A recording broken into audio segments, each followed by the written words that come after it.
नमस्कार मित्रांनो, मी चंद्रकांत वारगडे. आपण पाहतोय मागील काही दिवसापासून महावितरणचा खूप भोंगळ कारभार चालला आहे. त्या ठिकाणी त्यांचं कुठल्याही प्रकारचं नियंत्रण दिसत नाही. 20-20 तास लाईट नसते. अनेक ठिकाणी पाऊस आला, वारा आलं, त्या ठिकाणी अनेक अडचणी निर्माण होतात.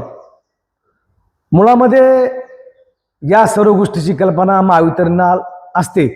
त्यांनी ह्या सर्व गोष्टीची काळजी त्या ठिकाणी वेळोवेळी घेतली पाहिजे, परंतु ती घेतलेली आपल्याला दिसत नाही. त्यामुळे नागरिकांना कारण नसताना बिल भरूनही या गोष्टींचा त्रास सहन करावा लागतो.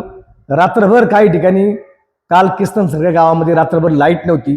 त्या ठिकाणी अक्षरशः नागरिकांना झोप आली नाही. एक तर उष्णता खूप वाढली आहे, त्यामध्ये मच्छरचा प्रादुर्भाव, या सर्व गोष्टीमुळे अक्षरशः नागरिक वैतागले आहेत.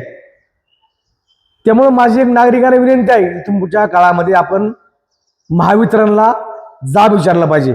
आपण पाहतोय, आपण बिल भरताना स्थिर आकार, वीज आकार, वहन आकार, इंधन समावेश आकार, वीज शुल्क असे अनेक शुल्क आपल्याकडून त्या ठिकाणी वसूल केले जातात, परंतु त्या पद्धतीने आपल्याला त्या ठिकाणी वीज वेळेवर मिळत नाही.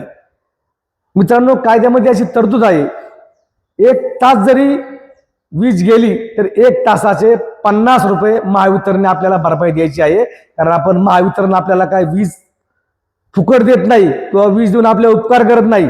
आपण त्या ठिकाणी त्या विजय संदर्भामध्ये पहिल्या पै त्यांची आपण भरत असतो आणि त्या ठिकाणी आपण विजेचे त्या पैसे देत असतो. त्यामुळे महावितरणने आपली काळजी घेणे महावितरणची जबाबदारी. त्या ठिकाणी 1 तास लाईट गेली तर आपल्याला 50 रुपये महावितरणकडून मिळतात. त्यामुळे इथून पुढच्या काळामध्ये प्रत्येक नागरिकाने महिन्याभरात आपल्याकडे किती तास लाईट नव्हती त्या तासाचा हिशोब पुराव्यात आपल्याकडे ठेवावा आणि तशा प्रकारचा पत्रव्यवहार आपण महावितरणच्या वरिष्ठ कार्यालयाकडे करावा आणि आपण त्या तासाच्या 50 रुपयाची भरपाई तुमच्या काळामध्ये महावितरणला मागितली पाहिजे. तरच कुठेतरी महावितरणचा हा भ्रष्टाचार थांबल आणि आपल्याला वेळेवर वीज मिळेल असं मला वाटतंय. आपण अन्यायासाठी लढलं पाहिजे आणि त्यासाठी प्रत्येक नागरिकांनी पुढे आले पाहिजे अशा माझी विनंती करतो. धन्यवाद.